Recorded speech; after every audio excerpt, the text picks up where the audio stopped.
When Bill Parcells' Giants dominated the NFL in 1990 and went on to win Super Bowl 25, they did it by playing power football. Run with some power. See some power, Jumbo.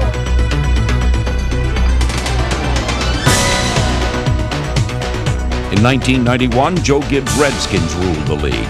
They too played old-fashioned, down-in-the-dirt power football and won Super Bowl 26. Jimmy Johnson didn't care. He didn't try to imitate the Giants or the Redskins. He tried to make a Dallas Cowboys team that was very similar to his University of Miami teams. Tremendously quick. Good quickness there.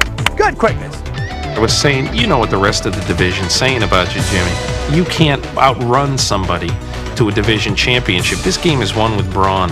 He looked at me and he says, Peter, he says, do you think I give a bleepity bleep what people think?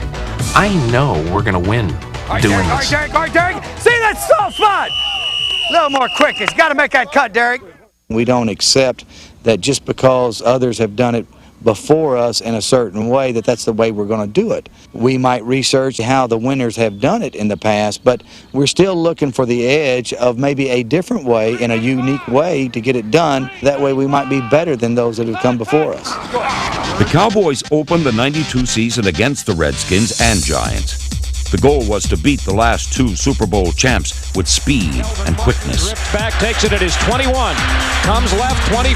There's a block, 30. There's a block, 40. There goes Kelvin Martin. This one's going 79 yards. Kelvin Martin, touchdown. Yo, man, speed. Unbelievable speed. They are going to rush to Kelly Goodburn. Punt, and they blocked it in the end zone. Through the back of the end zone for a safety.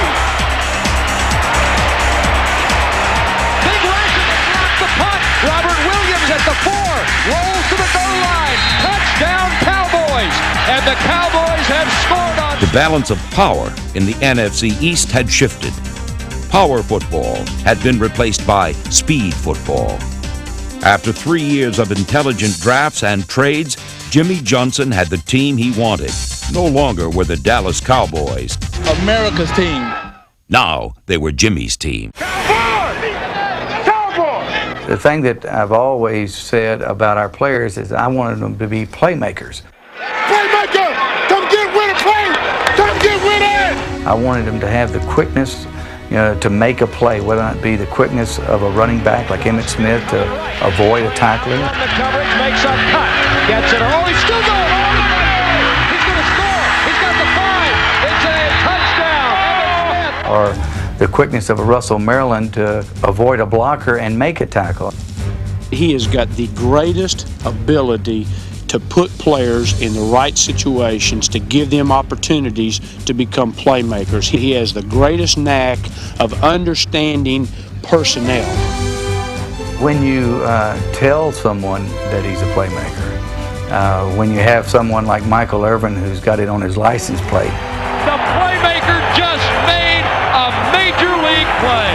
It's an expectation that he has. It's something that is almost ingrained in them, that they feel like that when the time comes, they will make the play.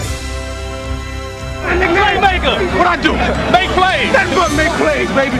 Give me opportunity. Opportunity to make plays. The guy is the best coach to come into the NFL probably since I've been alive. He's got a knack for getting every player to play at his peak.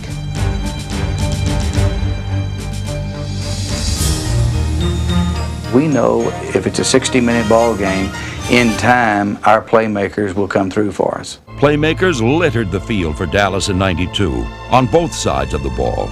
Johnson and his staff made defensive situation substitution a science. They sent fresh troops in constantly and ordered them to attack.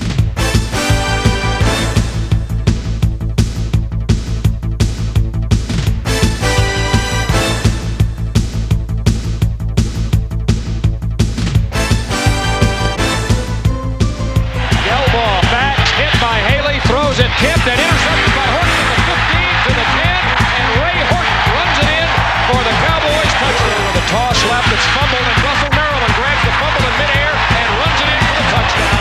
Dallas Cowboy defense unconscious. Number one defense in the league. Number one defense in the league. That number one defense led the 13-3 Cowboys to the playoffs, where once again they met their nemesis.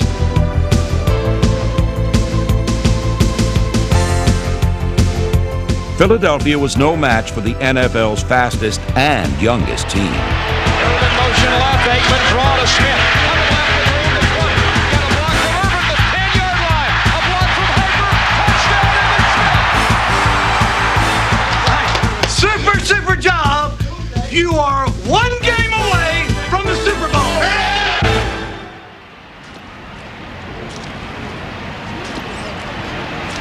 Not exactly a beautiful day, but hopefully it will be here in about 4 hours.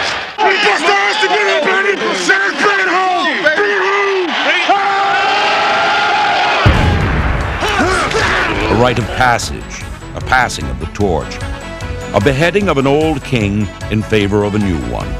The team of the 80s was meeting the team of the 90s, and youth was being served.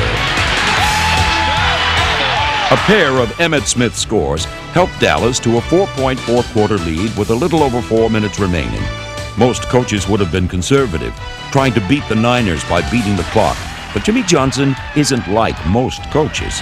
Ability to take a risk gave us an opportunity to win a Super Bowl. You can't be afraid to fail. I think it's a bigger sin not to at least take an advantage of an opportunity or take a chance than to go out there and maybe come up a little bit short, but at least try. With the Cowboys' gambler of the past overlooking the gambler of the present, Dallas went for the win. For the biggest drive in probably 12 years.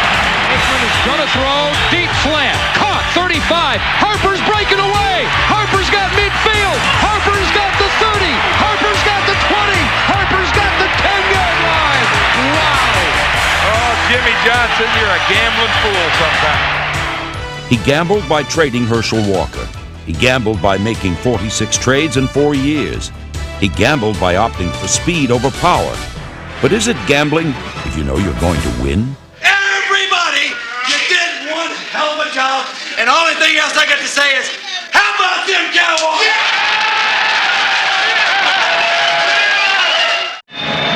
Okay, how about them Cowboys, huh? It might be more colorful to tell you that I was consumed with tense, suspenseful thoughts, but there were none.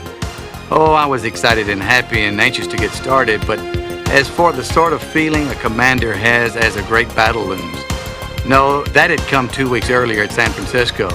It must have been a more tense time for the Bills than for us, because they'd been to 2 straight Super Bowls without a win. It would be 3 when this day was done. I knew that. And in his 4th season with the Cowboys, head coach Jimmy Johnson. I just wanted to lay that royal flush on the table and rake in all the chips. You know, Coach Johnson comes in, he would tell you in the Super Bowl, the difference in the game will be turnovers. You know, I studied and I studied and I studied, and this will be the difference. We will have the turnovers, we will win the ball game. He didn't say if we make the turnovers, we'll win the ball game. He said we will get the turnovers and we will win the ball game. And we go into that game and boom, they start turning it over, and we start going up. And we're like, man, you know, this is kind of wild, you know. He preaches about a lot of things, but you better believe what he preaches about is usually true. Jimmy Johnson talked for 10 days about the importance of turnovers. Well, here's Haley, hit him and picked off in the air. Jimmy Jones intercepts and rolls in for a touchdown. You know, we were just laying down the cards on the table, one by one. 10 of hearts. Going for the end zone. Novacek at the 2, takes it in. Touchdown, Cowboys. Jack of hearts. Aikman to Irvin. Dallas touchdown. Queen of hearts. Aikman a draw to Smith. Coming left, breaks the touch to the 5. Turning at the 1. Touchdown, Emmitt Smith. 1 billion people watching on television weren't certain we held the rest of the cards, but we were.